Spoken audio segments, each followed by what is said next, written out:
નમસ્કાર વિદ્યાર્થી મિત્રો, બીજે લર્નિંગ હબમાં તમારું સ્વાગત છે. તો આજે આપણે વિજ્ઞાન ધોરણ 6 ના પાઠ્યપુસ્તકના એનસીઈઆરટી અને જીસીઈઆરટી ના સિલેબસ પ્રમાણે ચેપ્ટર 2 ની શરૂઆત કરીશું. તો ચાલો. નમસ્કાર વિદ્યાર્થી મિત્રો, તો બીજે લર્નિંગ હબમાં તમારું સ્વાગત છે. તો ગઈકાલે આપણે આજે 3 પોષક દ્રવ્યો હતા તેના આપણે ખાદ્ય પદાર્થો વિશે પરીક્ષણ કર્યું હતું, જેમ કે કાર્બોદિત, પ્રોટીન અને આ વિટામિન છે જે આપણને કયા કયા પદાર્થોમાંથી મળે છે તેના વિશે આપણે પ્રયોગ કરેલા હતા અને તે આપણે કઈ રીતે ઓળખી શકીએ છીએ. તો એના પછીનો જે ટોપિક છે હવે તે આપણે શરૂઆત કરીશું. તો જોઈએ કે જે આગળનો ટોપિક છે આપણો કે વિવિધ પોષક દ્રવ્યો આપણા શરીર માટે શું કાર્ય કરે છે. તો આ જે આપણને ખાદ્ય પદાર્થમાંથી પોષક દ્રવ્યો મળે છે તે આપણા શરીર માટે કઈ રીતે ઉપયોગી છે અને આપણને એનું કાર્ય શું છે તેના વિશે આપણે જોઈશું. તો સૌથી પહેલા છે કાર્બોદિત. તો કાર્બોદિત મુખ્યત્વે આપણા શરીરને શક્તિ પ્રદાન કરે છે. તો કાર્બોદિતમાંથી આપણા શરીરને શક્તિ મળે છે. તેવી જ રીતે ચરબી છે, જે ચરબીમાંથી પણ શક્તિ ઉર્જા મળે છે.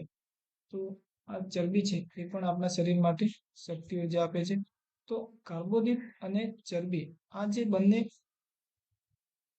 પોષક દ્રવ્યોમાંથી આપણને શક્તિ મળે છે. તો વાસ્તવિકતા એ છે કે કાર્બોદિત અને ચરબી છે આ બંનેમાંથી ચરબીમાંથી આપણને વધારે ઉર્જા મળતી હોય છે. તેથી ચરબીમાંથી આપણને વધુ ઉર્જા પ્રાપ્ત થાય છે. તો ચરબી અને કાર્બોદિત યુક્ત ખોરાકને આપણે ઉર્જા આપવાવાળા ખોરાક પણ કહે છે. તો અહીં તમે આકૃતિમાં જોઈ શકો છો શક્કરિયું, બટાકા, શેરડી, પપૈયું, ઘઉં, તરબૂચ, કેરી, મકાઈ, બાજરો, ચોખા આ જે બધા પદાર્થો છે તે કાર્બોદિતના સ્ત્રોત છે. તો આમાંથી આપણને કાર્બોદિત મળતો રહે છે. એના પછી છે કે ચરબીના સ્ત્રોતો. ચરબીના સ્ત્રોતોમાં જોઈએ તો આપણને અહીંયા 2 સ્ત્રોતો આપેલા છે. એક વનસ્પતિ સ્ત્રોત છે અને બીજો છે પ્રાણી સ્ત્રોત છે. તો વનસ્પતિ સ્ત્રોતની અંદર જોઈએ તો મગફળી, બદામ, તલ, સૂર્યમુખીનું તેલ, સરસવનું તેલ અને નાળિયેરનું તેલ, સોયાબીનનું તેલ. તો આ બધા વનસ્પતિ સ્ત્રોતમાંથી આપણને ચરબી મળતા હોય છે. તો એના પછી છે કે ચરબી આપણને કેટલાક પ્રાણી સ્ત્રોતમાંથી પણ મળે છે, જેમ કે માંસ છે, મછલી છે, ઈંડા છે, મલાઈ છે, માખણ છે. આવા બધા સ્ત્રોતમાંથી આપણને ચરબી મળતી હોય છે. તો આટલા સુધી તમને ખ્યાલ આવી ગયો છે. તો હવે આપણે આગળ જોઈશું કે પ્રોટીન વિશે વાત કરીશું. તો પ્રોટીન આપણને કયા કયા પદાર્થોમાંથી મળે છે તે અહીંયા આકૃતિમાં પણ આપેલું છે અને તે તમે જોઈ શકો છો. તો પ્રોટીન છે જે આપણા શરીર માટે કઈ રીતે ઉપયોગી છે. તો અહીંયા લખેલું છે કે પ્રોટીનની આવશ્યકતા શરીરની વૃદ્ધિ તથા સમારકામ માટે હોય છે. તો આ જે પ્રોટીન છે તો આપણા શરીરની વૃદ્ધિ એટલે આપણા શરીરને મોટું થવામાં, આપણા સ્નાયુને વધવામાં અને આપણા શરીરને સારી રીતે આકાર આપવા માટે જરૂરી છે. તો આવા પ્રોટીનયુક્ત ખોરાકને આપણે શરીરવર્ધક ખોરાક પણ કહીએ છીએ. તો જે લોકો જીમની અંદર જતા હોય છે એ લોકો મોટા ભાગે પ્રોટીન વધારે ઉપયોગ લેતા હોય છે. તો અહીંયા તમે ઉદાહરણ પણ જોઈ શકો છો કે પ્રોટીનના આપણને શામાંથી મળે છે. તો પ્રોટીન આપણને ચણા, મગ, તુવેર, વાલ, સોયાબીન, વટાણા, વગેરે જેવા વનસ્પતિમાંથી મળતા હોય છે. તો એના પછી છે કે પ્રાણીજન્ય સ્ત્રોત એટલે કે પ્રાણીમાંથી પણ આપણને પ્રોટીન મળતા હોય છે, જેવી રીતે કે માંસ, મછલી, દૂધ, ઈંડા આવા બધા સ્ત્રોતોમાંથી આપણને અલગ અલગ પ્રકારના સ્ત્રોતમાંથી આપણને પ્રોટીન મળતા હોય છે. તો એના પછી વાત કરીએ કે વિટામિન્સ.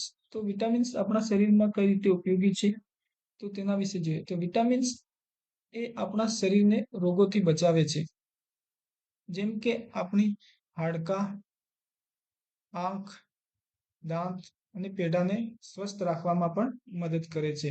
તો વિટામિન પણ એ ઘણા બધા પ્રકારના હોય છે જેને આપણે અલગ અલગ નામથી ઓળખીએ છીએ. જેમાંથી જોઈએ તો vitamin A, vitamin C, vitamin D, vitamin E અને વિટામિન કે નામથી ઓળખવામાં આવે છે.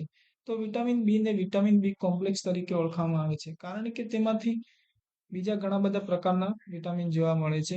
જેમ કે વિટામિન બી ની અંદર જોઈએ તો બી1, બી2, બી3, બી5, બી6, બી12 આવી રીતે અલગ અલગ પ્રકારના આપણને વિટામિન જોવા મળતા હોય છે. તો આ જે વિટામિન છે તે આપણા શરીર માટે અલ્પ માત્રામાં આમની આવશ્યકતા રહેલી છે. જેટલા જરૂર છે તેટલા પ્રોટીનની અલ્પ માત્રાની અંદર જરૂર છે, નહીં વધારે જરૂર કે નહીં ઓછાની જરૂર છે. તો જોઈએ કે વિટામિન એ જે આપણી આંખો અને ત્વચાને તંદુરસ્ત રાખે છે. અને વિટામિન સી ની વાત કરીએ તો જે આપણને રોગો સામે લડવામાં મદદ કરે છે. અને વિટામિન ડી જે આપણા હાડકાં તથા દાંતની અંદર જ્યારે કેલ્શિયમની કમી હોય છે તે પૂર્ણ કરે છે.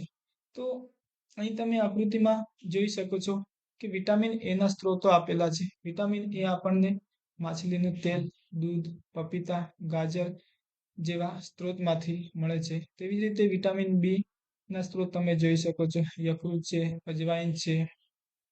અને વિટામિન સી, આ વિટામિન સી આપણને મુખ્યત્વે ખાટા ફળોમાંથી મળતા હોય છે. જેમ કે નારંગી, ટામેટા, લીંબુ, આમળા આવી રીતે અલગ અલગ આ વિટામિનના સ્ત્રોતો આપણને મળતા હોય છે.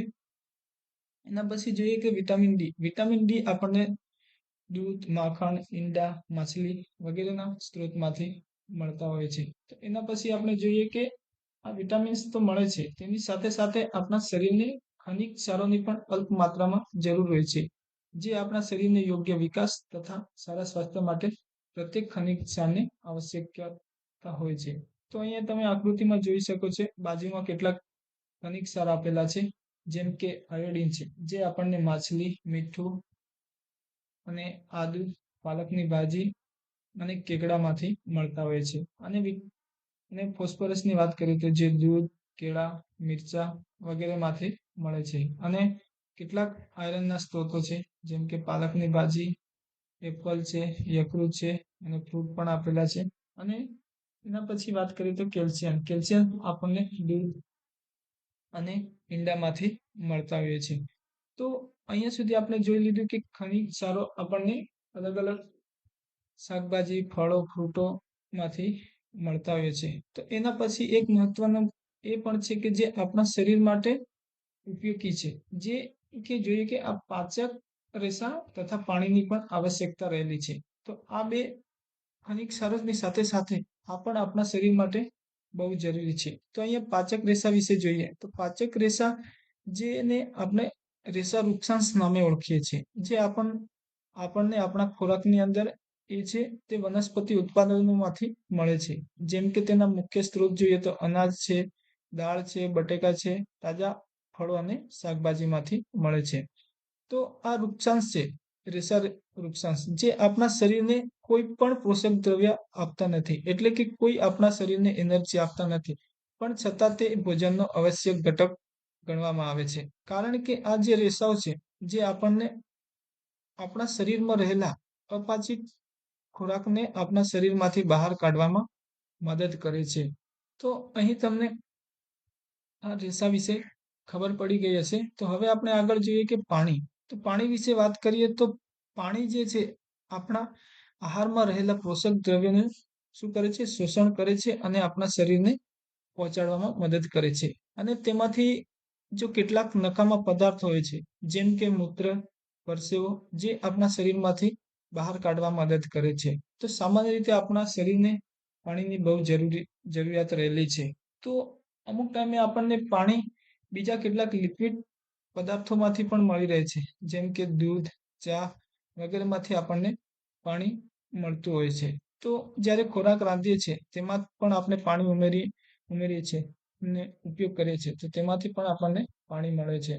તો વિદ્યાર્થી મિત્રો, આટલા સુધી તમને ખબર પડી ગઈ હશે. તો અહીંયા જોઈએ કે અહીંયા સૌથી મસ્ત એક લાઈન આપેલી છે કે અહીંયા લખેલું છે કે યોગ્ય પ્રકારનો ખોરાક લેવો એ માત્ર જરૂરી નથી, પણ તેને સારી રીતે રાંધીને પણ ખાવો જરૂરી છે. તો તમારે ખોરાક તો આપણે સારા સારા ખાતા હોય છે, પણ સાથે સાથે તેને સારી રીતે પકાવીને પણ ખાવો જરૂરી છે. તો એના પછી આપણો છે એક નવો ટોપિક આવેલો છે, તે જોઈએ જે મોસ્ટ ઇમ્પોર્ટન્ટ ટોપિક છે. તો એનું નામ છે કે સમતોલ આહાર, એટલે કે બેલેન્સ ડાયટ. તે સમતોલ આહાર કોને કહેવામાં આવે? તો જોઈએ કે સામાન્ય રીતે સમગ્ર દિવસ દરમિયાન જે આપણે ખોરાક ખાઈએ છીએ તેને આપણે આહાર કહેવામાં આવે છે. તે નોર્મલી જે આખા દિવસમાં આપણે ખોરાક ખાતા હોઈએ છીએ તેને આપણે આહાર કહેવાય છે. તો હવે આપણે જોઈએ કે સમતોલ આહાર કોને કહેવાય? તો અહીંયા કીધેલું છે કે આપણા શરીરની વૃદ્ધિ, સારા સ્વાસ્થ્યને બનાવી રાખવા માટે આપણા આહારમાં બધા જ પોષક દ્રવ્યો આવશ્યક માત્રામાં હોવા જોઈએ, અને જેને આપણા શરીરની આવશ્યકતા છે.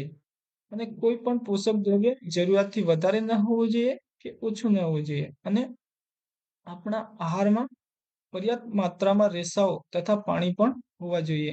આ જે બધું છે તે આપણને ખોરાકની અંદર મળી રહે તો આપણે સમજી જવાનું કે આ આપણો સમતોલ આહાર છે. જેમ કે દરેક પોષક દ્રવ્યો, વિટામિન છે, પ્રોટીન છે, કાર્બોદિત છે, ચરબી છે, આ દરેક આપણને મળી રહે જે આહારમાંથી, તો આપણે એને સમજી શકીએ છીએ કે જે આપણો સમતોલ આહાર છે. તો ક્યારેક આપણે શાકભાજી તથા ફળોને છાલ ઉતારીને કાપીને ધોઈને છે તો તેમાંથી ઘણા બધા વિટામિન્સ અને ખનિજ ક્ષારો નષ્ટ થઈ જતા હોઈએ છે.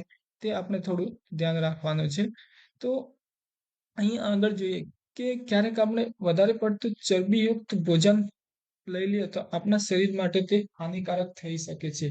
તો આપણા શરીરમાં જો ચરબીની માત્રા વધી જાય તો તે મેદસ્વીતાનું કારણ બને છે, જેને આપણે જાડાઈપણું કહીએ છીએ. તેથી તમારે ખોરાક જરૂરી પૂરતો તમારે ખાવો જોઈએ અને તે આપણે ધ્યાન રાખવાનું છે. એના પછી હવે આગળ જોઈશું કે આગળનો આપણો ટોપિક છે કે ત્રુટિજન્ય રોગો. તો ત્રુટિજન્ય રોગો કોને કહેવામાં આવે છે? તો કોઈ વ્યક્તિ છે તે ભોજન તો લઈ રહેલો છે પર્યાપ્ત માત્રામાં, પણ તેને કોઈ વિટામિનની ખામી રહેલી છે, એટલે તેને પૂરતા વિટામિન્સ મળતા નથી. જેમ કે કોઈ એક વિટામિન નહીં મળે તો તેના અંદર ધીરે ધીરે તેના શરીરમાં રોગ થવાની શક્યતા વધી જાય છે. અને જે વિટામિન લાંબા સમય સુધી નહીં મળે તો તેનાથી તેના શરીરમાં તે વિટામિનની ઉણપ થતી જોવા મળે છે. એટલે કે તે વ્યક્તિની અંદર ખામી ઉત્પન્ન થાય છે. તેથી આપણે કહી શકીએ છીએ કે શરીરમાં રોગ કે વિકૃતિ ઉત્પન્ન થાય છે. તો અહીંયા કીધેલું છે કે જે પોષક દ્રવ્યો લાંબા સમય સુધીના અભાવના કારણે થાય છે તેને આપણે ત્રુટિજન્ય રોગો કહે છે. કે જેમ કે આ પ્રોટીન છે, કાર્બોદિત છે, ખનિજ ક્ષારો છે, જેવા કોઈ એક આપણને નહીં મળે તો તેનાથી આપણે લાંબા સમય સુધી આપણા શરીરમાં નહીં મળે તો તેનાથી ઉણપ પેદા થાય છે, અને તેનાથી આપણને જે રોગો થાય છે તેને આપણે ત્રુટિજન્ય રોગ તરીકે ઓળખવામાં આવે છે. તો આ ત્રુટિજન્ય રોગો કેવા કેવા પ્રકારના હોય છે, જે કેવા કેવા હોય છે તેના વિશે અહીંયા કોષ્ટકમાં આપેલું છે. તો આપણે જોઈશું કે આ ત્રુટિજન્ય રોગો કોષ્ટકમાં આપેલા રોગો છે તે બહુ ઇમ્પોર્ટન્ટ છે. તેના વિશે તમારે યાદ રાખવું બહુ જરૂરી છે, કારણ કે એક્ઝામની અંદર હંમેશા તે પૂછાતા હોય છે. તો સૌથી પહેલા જોઈએ કે વિટામિન એ જો તેને લઈએ તો આપણને તેનાથી રતાંતળાપણું એટલે કે દષ્ટહીનતા જેવો રોગ થાય છે. જેના લક્ષણો છે કે જે આપણા આંખની અંદર નબળી દ્રષ્ટિ થઈ જાય છે, અને રાત્રે આપણને ઓછું દેખાય છે, ક્યારેક ક્યારેક તો સંપૂર્ણપણે દેખાતું ઓછું થઈ જાય છે. તો એના પછી છે વિટામિન બી. જો આપણા શરીરની અંદર વિટામિન બી ની ઉણપ રહેલી હોય તેનાથી આપણને બેરી નામનો રોગ થતો જોવા મળે છે, જેનાથી આપણા સ્નાયુઓ નબળા થઈ જાય છે અને કામ કરવા માટે આપણા જોડે શક્તિ રહેતી નથી. એના પછી છે કે વિટામિન સી. જો વિટામિન સી ની ઉણપથી સ્કર્વી નામનો રોગ થાય છે, જે આપણા પેઢા એટલે કે મોઢાની અંદર પેઢા આવેલા છે તેની અંદરથી લોહી નીકળતા હોઈએ છીએ, અને જે લોહી નીકળે પછી જેની અંદર ઘા, અને આપણે ક્યારેક લાગે છે કે જે ઘા છે તેની અંદર રૂઝાવામાં પણ આપણને ટાઈમ લાગતો હોય છે સુકાવા માટે. એના પછી છે વિટામિન ડી. વિટામિન ડી એટલે કે તેની ઉણપથી રિકેટ્સ એટલે કે સુક્તન નામનો રોગ થતો જોવા મળે છે, જેમાં હાડકાઓ એકદમ નાજુક બની જાય છે અને જલ્દી તૂટી પણ જાય છે થોડું ઘણું પણ વાગવાથી.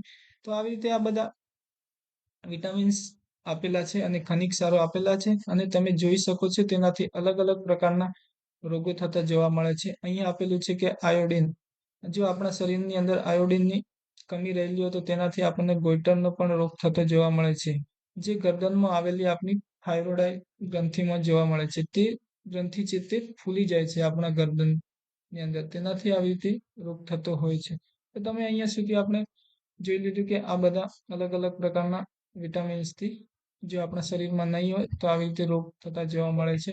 તો અહીંયા આપણું ચેપ્ટર પૂર્ણ થાય છે. તો તમને બધે આ ચેપ્ટર વિશે ખ્યાલ આવી ગયો હશે. તો હવે આપણે આગળના ચેપ્ટરની શરૂઆત કરીશું.